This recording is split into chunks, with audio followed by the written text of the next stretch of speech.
Hello all, welcome to Ekam IAS academy. And ఇవాళ మన current affairs topic వచ్చేసి Trump tariffs effect on stock markets.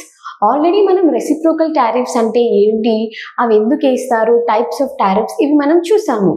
But ఇప్పుడు currently news అంతా నడిచేది దీని మీద.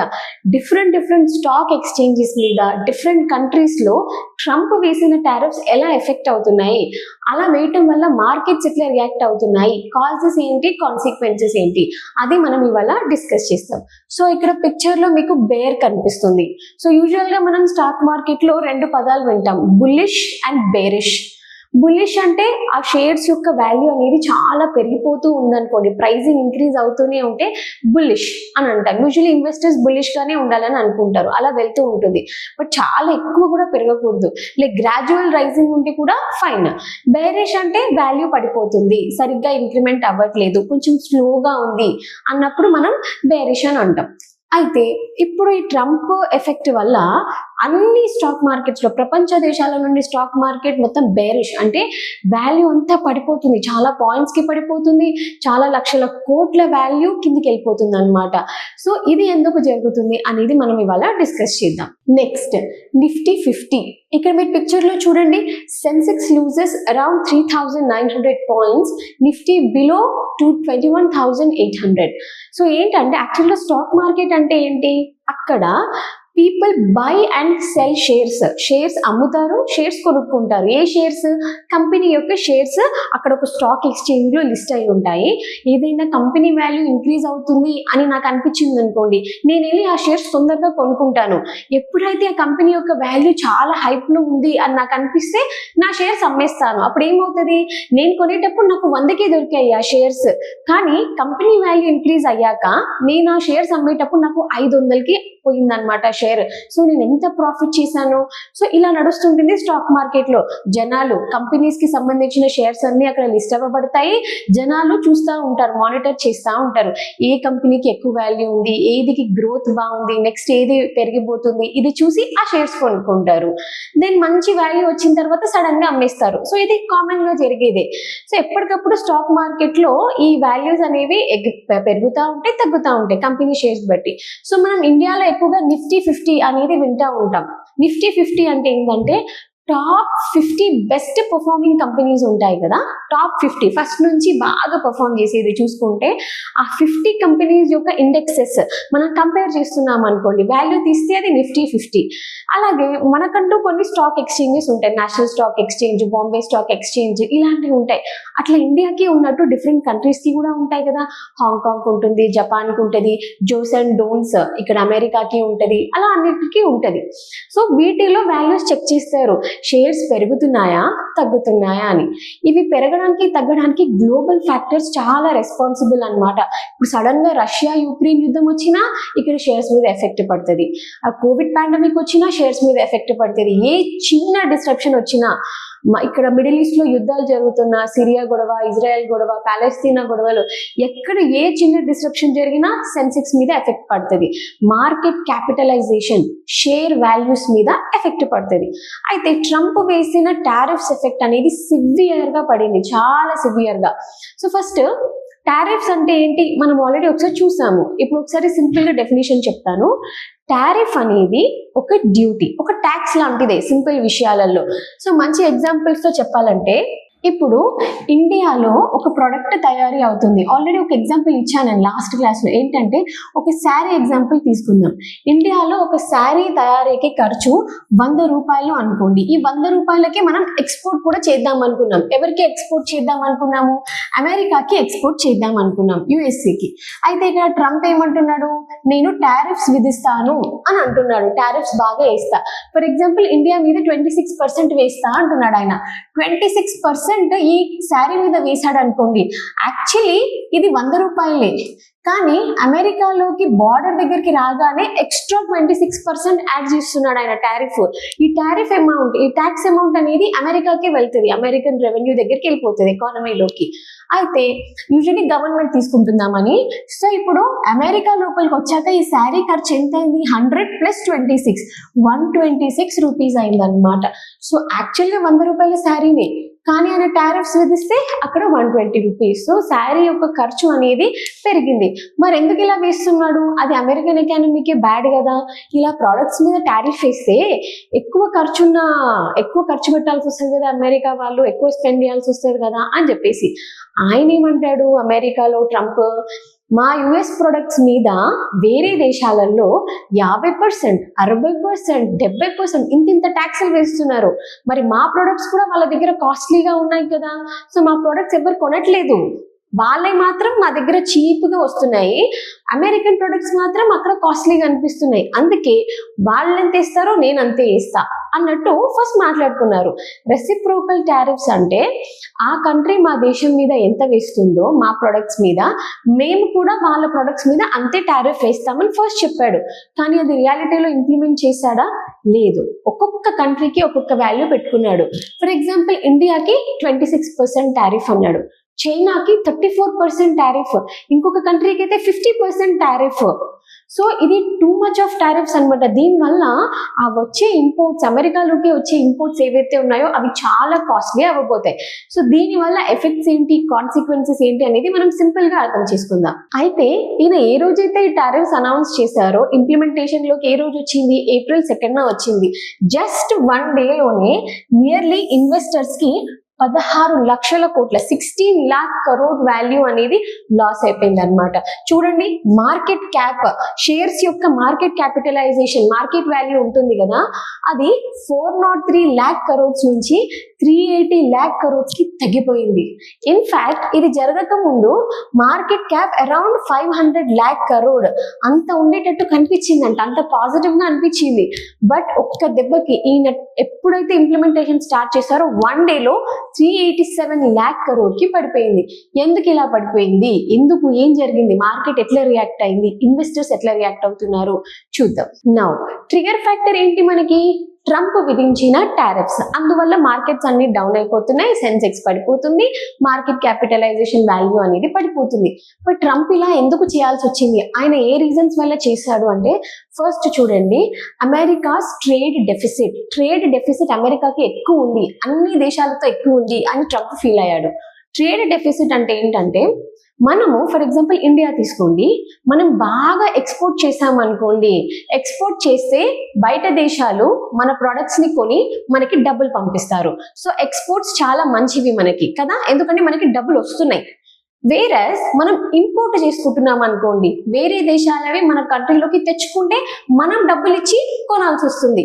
అంటే ఎక్స్పోర్ట్స్ చేస్తే డబ్బులు బయట వాళ్ళు ఇస్తున్నారు, ఇంపోర్ట్స్ చేస్తే మన పాకెట్లో నుంచి మనం ఖర్చు చేస్తున్నాము. సో ఇప్పుడు మనకి ఎక్స్పోర్ట్స్ చాలా బెటర్ అనే విషయం అర్థమైంది. ట్రేడ్ డెఫిసిట్ ఎప్పుడు వస్తుందో తెలుసా? ఎప్పుడైతే ఇంపోర్ట్స్ ఎక్స్పోర్ట్స్ కంటే ఎక్కువ ఉన్నాయనుకోండి, అప్పుడు ట్రేడ్ డెఫిసిట్ వస్తుంది. అంటే మనం ఎక్స్పోర్ట్ చేసేదానికంటే ఎక్కువ ఇంపోర్ట్ ఎక్కువ చేసుకుంటున్నాం, బయట దేశాలు ఎక్కువ కొంటున్నాం, మన మనీ పోతుంది, అప్పుడు ట్రేడ్ డెఫిసిట్. అండ్ అమెరికాకి చైనాతో పెద్ద ట్రేడ్ డెఫిసిట్ ఉంది, ఇండియాతో ఆల్మోస్ట్ దగ్గర $36 billion ట్రేడ్ డెఫిసిట్ ఉంది. అంటే ఇండియా వాళ్ళు ఇండియన్ ప్రొడక్ట్స్ ఇంపోర్ట్ ఎక్కువ చేసుకుంటున్నారు, వేరస్ అమెరికన్ ఎక్స్పోర్ట్స్ కాస్ట్లీ అయిపోయినాయి అనమాట. అందుకు ఈ ట్రేడ్ డెఫిసిట్ అనేది వచ్చింది. సో అలా చాలా కంట్రీస్ తో అమెరికన్ ట్రేడ్ డెఫిసిట్ ఉంది.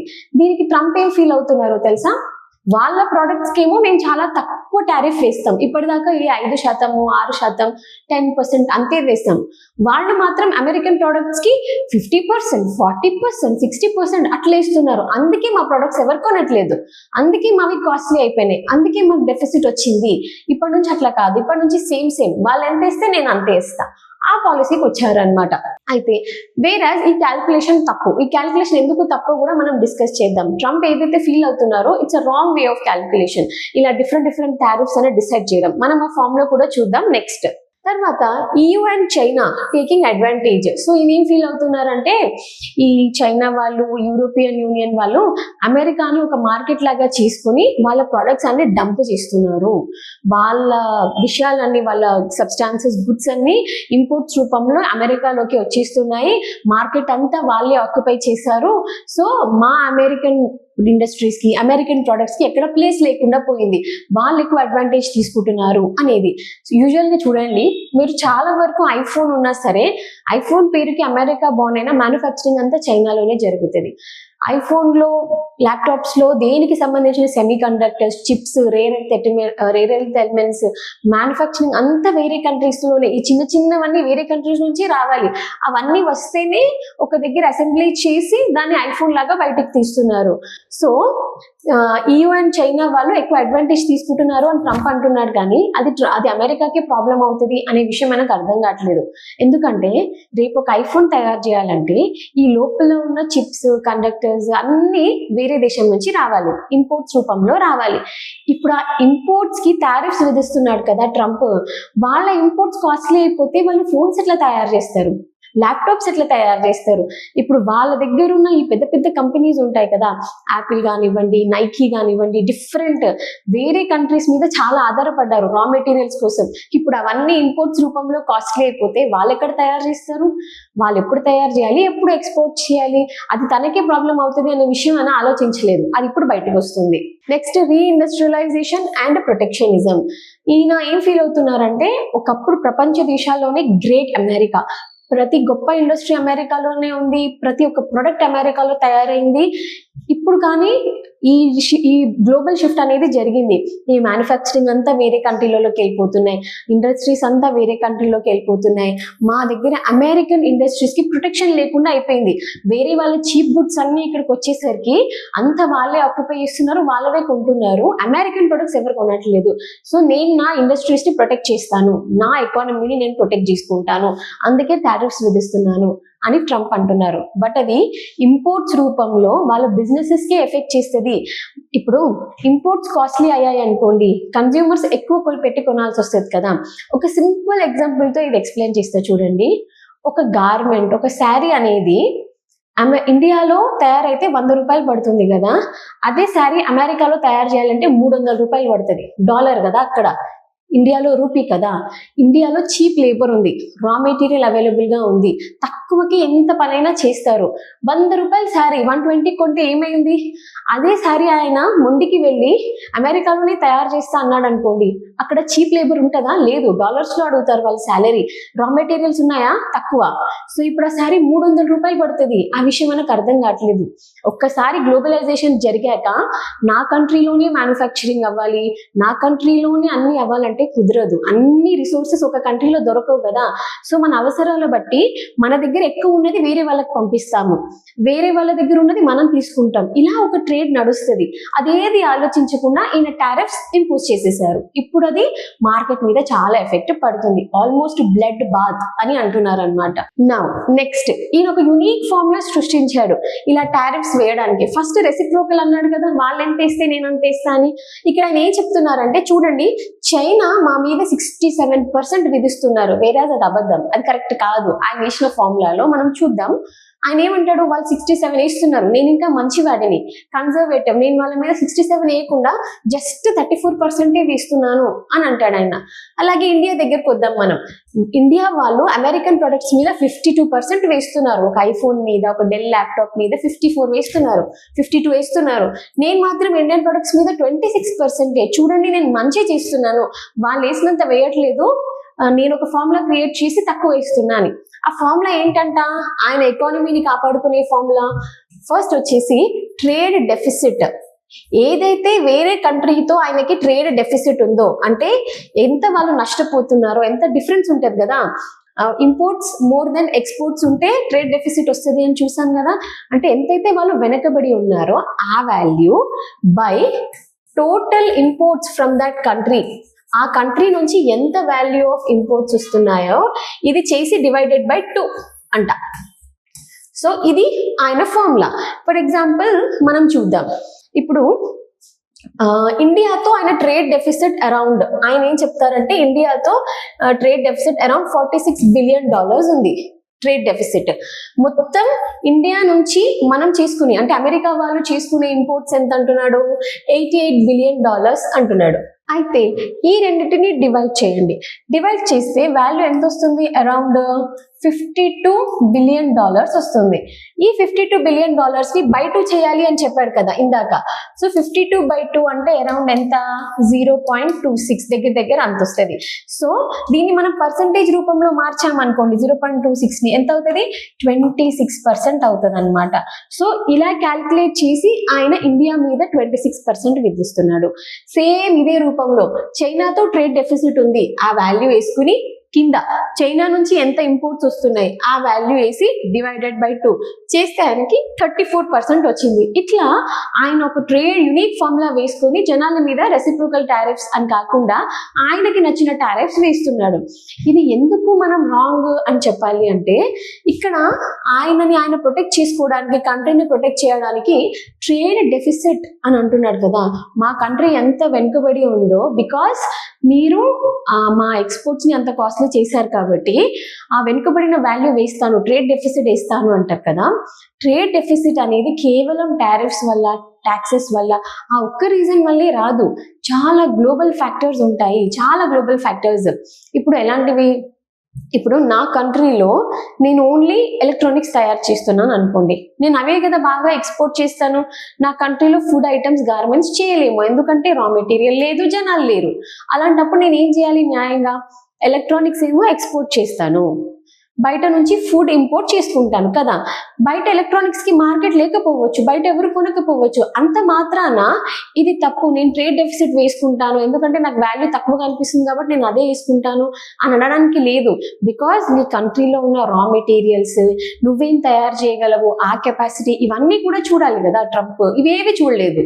నెక్స్ట్ ఇది ఎందుకు తప్పంటే కొన్నిసార్లు కరెన్సీ ఎక్స్చేంజ్ రేట్స్ పడుతూ ఉంటాయి, లేస్తూ ఉంటాయి.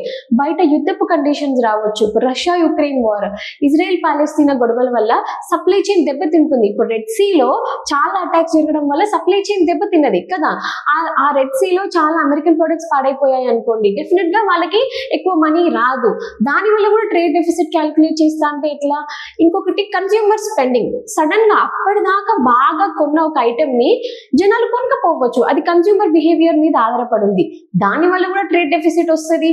ఇవన్నీ రీజన్స్ వల్ల ట్రేడ్ డెఫిసిట్ వస్తుంది. బట్ ట్రంప్ ఏమనుకుంటున్నాడు, వాళ్ళు మా ప్రొడక్ట్స్ మీద ఎక్కువ ట్యాక్సెస్ వేస్తున్నారు, అందుకే ట్రేడ్ డెఫిసిట్ వస్తుంది.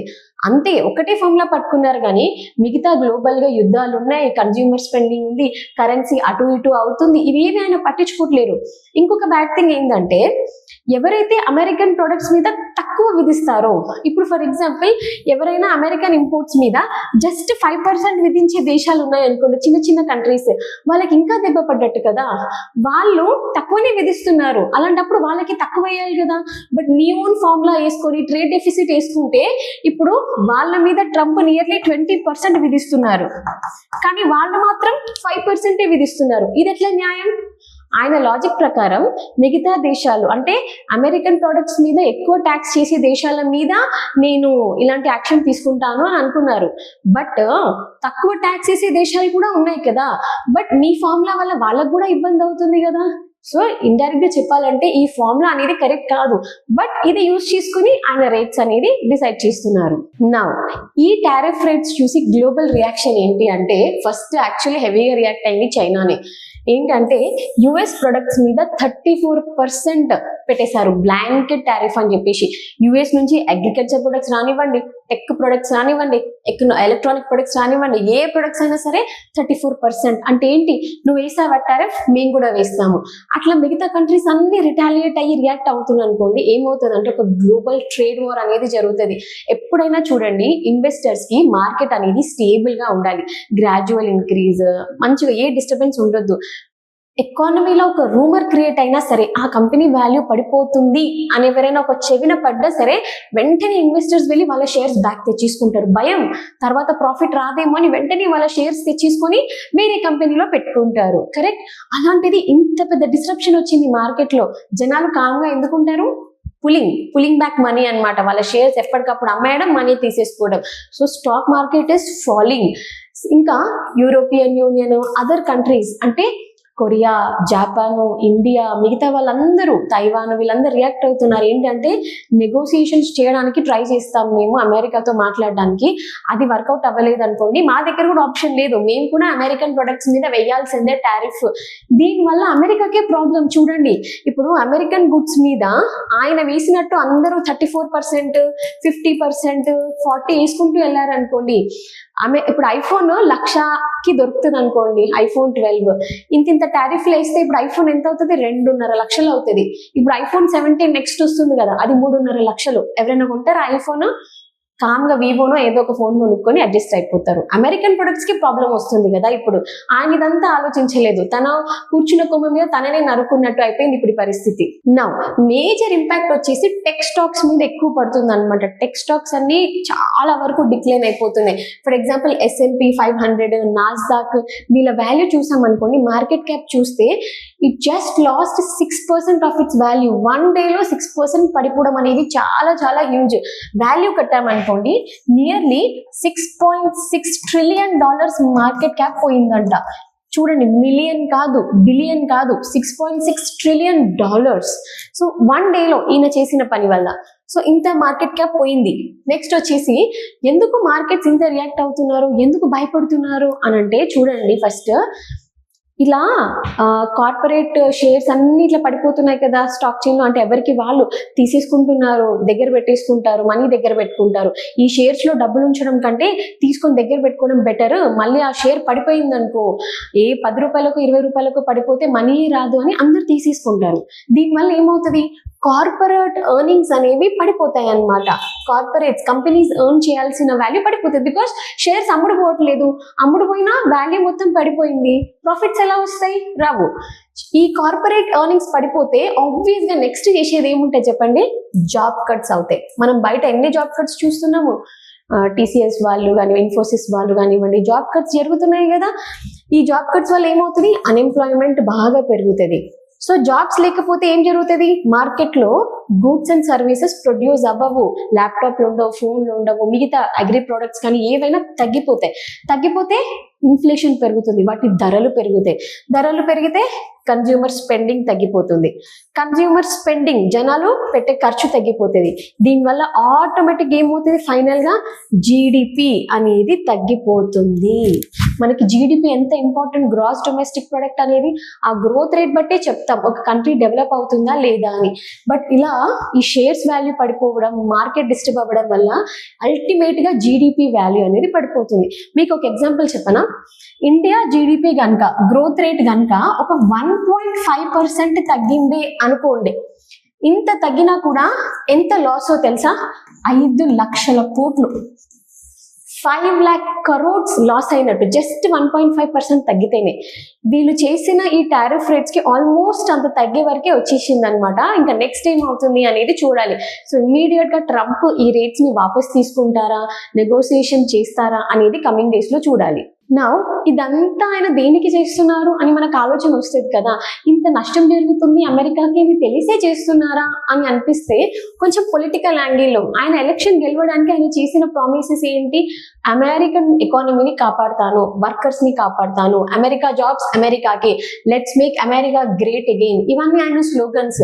సో అమెరికాలో ఉన్న బ్లూ కాలర్ వర్కర్స్ ఉంటారు కదా, ఇండస్ట్రీలో పనిచేసే వాళ్ళు, వాళ్ళ ఓట్స్ ని విన్ చేయడానికి ఆయన ఇలాంటి ప్రామిసెస్ చేశాడు. ఇప్పుడు అవి ఇంప్లిమెంట్ చేస్తున్నాడు. ఏంటంటే ఆయన అమెరికా గ్రేట్ అగైన్, ఆ ప్రొటెక్షనిస్ట్ రెటారిక్ ని తీసుకొస్తున్నాడు.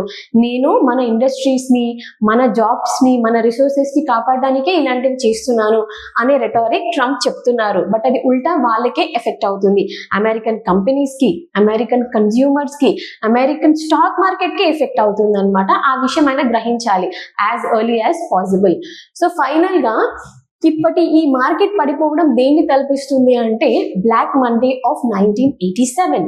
అయితే కొన్ని ఇయర్స్ బ్యాక్ 1987లో ఇట్లనే మార్కెట్ పడిపోయిందంట. చాలా, ఒక్క డేలో ఎంత పడిపోయిందంట తెలుసా?